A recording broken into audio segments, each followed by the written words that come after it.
Buenas, mi nombre es Mario Morales y voy a presentar mi recital didáctico para optar por el grado de bachiller en música con énfasis en educación musical. Este recital tendrá dos temas principales como eje. El primero es el bajo eléctrico como instrumento y el segundo son posibles recursos que puede emplear un músico para enriquecer su trabajo en solitario. Para dar inicio vamos a hablar sobre el bajo eléctrico, su historia y algunos recursos que se pueden utilizar a la hora de ejecutarlo. Este instrumento tiene sus orígenes en los años 30. El guitarrista Paul Tudmark creó un instrumento muy similar al bajo eléctrico como lo conocemos actualmente. Su propósito era crear un instrumento con la afinación y el rango sonoro del contrabajo, pero con mayor portabilidad y la adición de trastes, lo que haría que su ejecución fuera más sencilla. Sin embargo, este instrumento no tuvo éxito comercial, por lo que no se llegó a extender. Fue hasta el año 1951 en el que Leo Fender crea el Precision Bass. Este se convertiría en el primer bajo eléctrico producido en serie. A lo largo de esta década, varios contrabajistas fueron adoptando este nuevo instrumento. Asimismo, los diferentes fabricantes fueron creando sus propios modelos. Debido a su mayor portabilidad y facilidad a la hora de ejecutarlo, llegó a reemplazar al contrabajo en algunos géneros de música popular ya existentes y a convertirse en el instrumento estándar para los registros graves en géneros nuevos que surgieron en el siglo XX. El bajo eléctrico pertenece a la familia de instrumentos de cuerda pulsada. Sin embargo, al ser un instrumento relativamente nuevo, no cuenta con escuelas de instrucción ancestrales como otros instrumentos de esta misma familia, como la guitarra. Debido a esto, varias técnicas que surgen para el bajo se derivan de las de otros instrumentos de la misma familia. La técnica básica para interpretar el bajo con la mano derecha corresponde a alternar los dedos índice y del medio para tocar las cuerdas. A continuación voy a demostrar esta técnica interpretando el solo de bajo de The Lemon Song de Led Zeppelin. Esta pieza fue lanzada en el año 1969 en su segundo álbum de estudio. Se encuentra en la tonalidad de Mi mayor y emplea un lenguaje basado en el blues, pero cuenta con influencias del funk y algunas líneas inspiradas en el lenguaje del walking bass presente en el jazz. En esta primera sección del recital me estará acompañando Joaquín Salazar en la batería.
La siguiente pieza del recital es Dean Town de Wolfpack. Esta es una banda de funk. Esta pieza fue lanzada en el año 2016, por lo que emplea un lenguaje más contemporáneo con respecto a la pieza anterior. Esto se evidencia en su tonalidad, que es fa sostenido dórico. Esto sería esencialmente una escala de fa sostenido menor, pero con el sexto grado mayor. Esta pieza utiliza como figura rítmica base la semicorchea y emplea constantemente las síncopas.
En la siguiente sección del recital estaré incorporando otros elementos además del bajo eléctrico a la propuesta musical.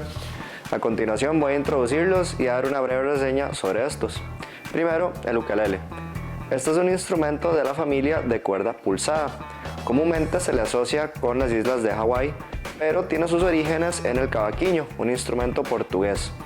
En el siglo XIX partió un barco desde Portugal hacia Hawái con trabajadores destinados a laborar en las plantaciones de caña de azúcar de estas islas.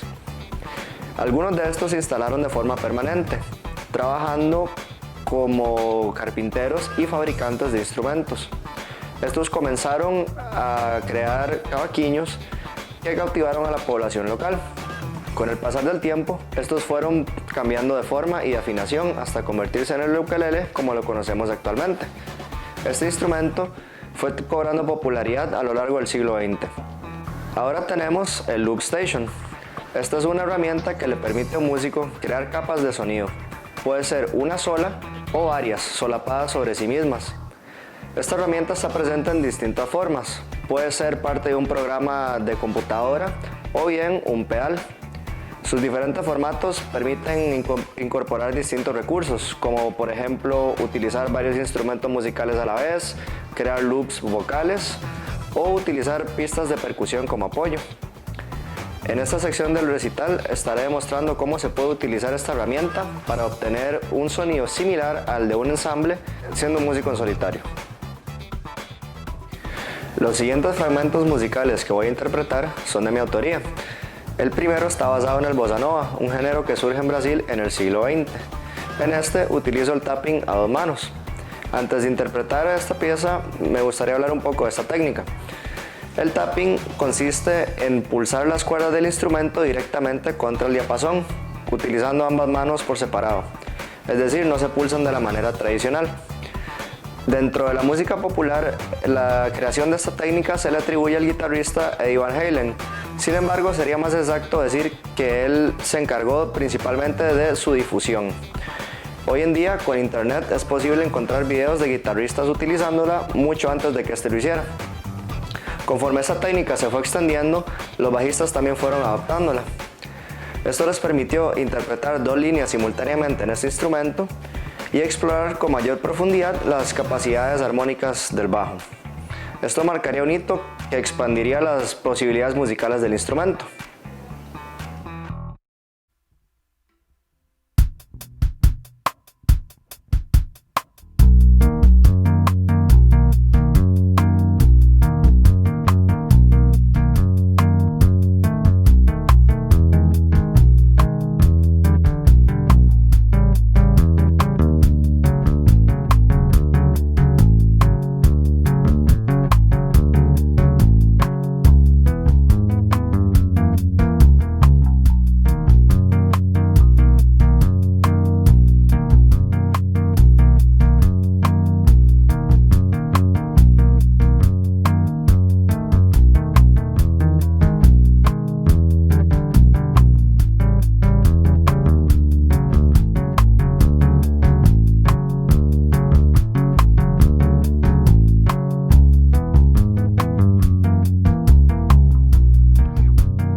En esta última interpretación estaré explorando con mayor profundidad las posibilidades que brinda el Loop Station.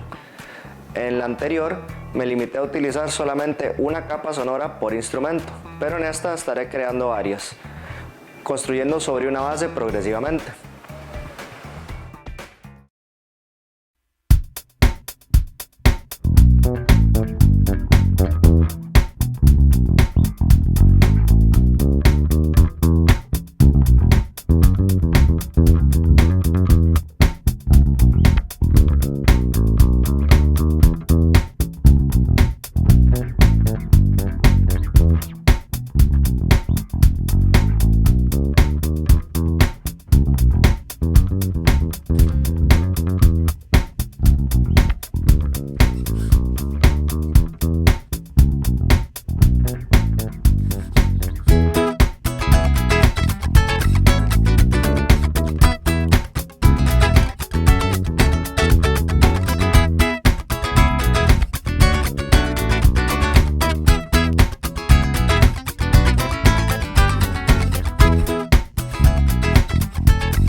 Con esto concluye el recital.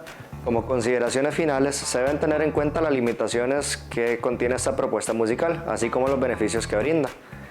En primera instancia, uno se encuentra limitado por el equipo con el que cuente. Cuanto mejor sea el equipo, mayores serán las posibilidades musicales y expresivas que se tengan. De igual manera, no se cuenta con la versatilidad que se tiene al trabajar con un ensamble de músicos. Es simplemente una herramienta que puede utilizar un músico en solitario para enriquecer su trabajo. Muchas gracias.